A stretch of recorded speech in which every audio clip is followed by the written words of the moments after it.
आप सभी को मेरा प्रणाम। आशा करती हूँ आप सब बढ़िया होंगे, मैं भी एकदम बढ़िया हूँ। तो आइए दोस्तों, आज का ब्लॉग भी स्टार्ट कर लेते हैं। जैसा कि आज है पहला सावन और आपको सावन की हार्दिक शुभकामनाएं। भगवान शिव जी आप और हम पर अपनी कृपा बनाए रखें। और चलिए दोस्तों, आज का ब्लॉग भी स्टार्ट हो ही चुका है। यहाँ पे आ जाती हूँ मैं सबसे पहले किचन में और अपने लिए पहले एक चाय बना लेती हूँ। तो गाइज आजकल ना 2-3 दिन से बारिश डेली हो रही है, तो इस वजह से स्कूल में भी डीएम द्वारा छुट्टी दे रखी है। तो गाइज आज मेरा व्रत है और मैंने अपने लिए नाश्ता नहीं बनाया। बच्चों के लिए तो मैंने दलिया बना लिया था और यहाँ पे मैंने अपने लिए चाय बना ली। और बच्चे रोटी तो खाते नहीं हैं, इसलिए मैंने कहा उनकी फेवरेट चीज़ ही बना देती हूँ, दलिया। तो चलिए दोस्तों, सबसे पहले घर की साफ़ सफाई कर लेते हैं और झाड़ू पोछा। तो यहाँ पे लग गई थी मैं अपने काम को निपटाने पे और तेजस और प्रीशा को मैंने बेड के ऊपर बिठा दिया था। मैंने कहा तुम दोनों यहाँ पे बैठे रहो और मैं फटाफट से अपना काम को फिनिश करती हूँ। फिर ये दोनों बोलने लग गए कि हमें ना मम्मी बाहर जाना है, बाहर खेलना है।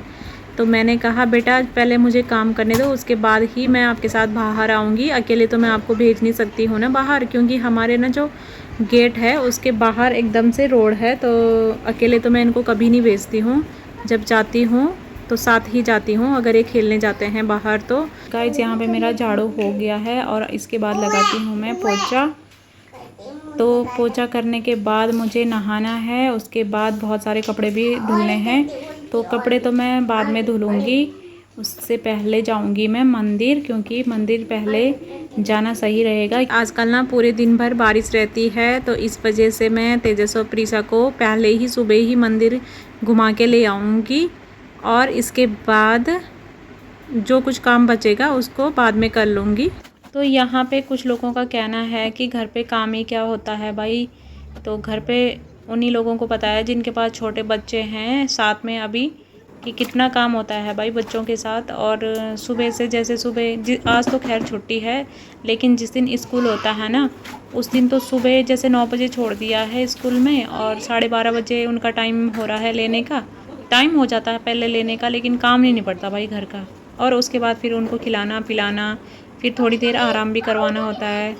उसके बाद फिर उनका ट्यूशन का टाइम हो जाता है। ट्यूशन के बाद आते हैं, थोड़ी देर आधा घंटा करीबन मिलता है उनको, थोड़ी देर उनको घुमाने लेके जाती हूँ। ऐसे ही घर के कामों में पता ही नहीं चलता है कि सुबह से शाम कब हो गई। और शाम होते ही मेरे ना पैरों में दर्द होने लगता है। रात को मैं सोचती हूँ कि भाई कब मैं बिस्तर पे जाऊँ और कब लेटूँ। तो गाइज यहाँ पे मैंने बच्चों को बोला है कि तुम लोग नीचे नहीं उतरोगे तब तक जब तक मेरा पोछा नहीं हो गया। और ये बेचारे ना उतरते नहीं हैं तब तक जब तक मैंने बोला नहीं। ये आराम से बैठे रहेंगे जब तक मेरा सारा पोछा नहीं हुआ और सूख न जाए तब तक। एक बार मैं इनको बता देती हूँ कि भाई नीचे नहीं आना है तब तक जब तक ये सूख न जाए। और बातों बातों में ना पता ही नहीं चला कि मेरा काम मतलब आधा से ज़्यादा निपट गया है। बातों बातों में पता ही नहीं चला कि मैं बरामदे में कब पहुंच गई। और यहाँ पे तेजस की साइकिल रखी है जिसको कि मैं अंदर नहीं लेके जाती हूँ। इस पे बहुत मिट्टी रहती है। वो बार बार कहता है कि मुझे घर के अंदर ले जानी है साइकिल। मैंने कहा भाई तो इसको बाहर ही रख बस। तो चलिए गाइज अब चलती हूँ मैं नहाने के लिए और इसके बाद तैयार होती हूँ, फिर चलती हूँ मंदिर के लिए। और वैसे भी मौसम ख़राब हो रहा है तो मैं जल्दी जल्दी काम करने की कोशिश कर रही हूँ कि जल्दी जल्दी से निपट जाए और फटाफट से मंदिर होके आ जाए। तो गाइस अब ना सिर्फ खाना बनाना रह गया है, वो मैं बाद में ही बनाऊँगी 1 बजे करीबन। तो चलिए दोस्तों, पोछा तो हो गया है और अब मिलती हूँ मैं आपको सीधे नहाने के बाद। गाइस मैं नहा धो के हो गई हूँ रेडी और थोड़ा सा बाल सुखा लेती हूँ, क्योंकि व्रत के दिन कंघी भी नहीं करते हैं कि बालों में। तो गाइस आजकल ना मेरे बाल बहुत झड़ रहे हैं और मैं कोई तेल भी यूज़ नहीं करती। अगर आपको कोई तेल पता हो तो आप बताना प्लीज़। तो घर का काम निपट चुका है और मैं नहा धो के हो गई हूँ रेडी और अब चलते हैं हम मंदिर में। जय करो, पहले जय करो, जय करो।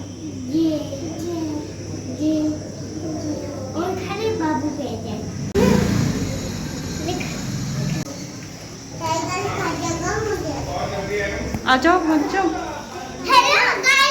गाइस घर पे भी पूजा हो चुकी है। तो गाइस यहाँ पे मैंने कपड़े भिगा दिए थे और अपने आप मैं मंदिर चली गई थी, क्योंकि मंदिर तो मुझे सुबह ही जाना था और सुबह मेरे पास ज़्यादा काम हो गया था, इसलिए मैंने कपड़े भिगा दिए थे। यहाँ पे मैंने कहा मंदिर होके उसके बाद ही धुलाई करूँगी इनको।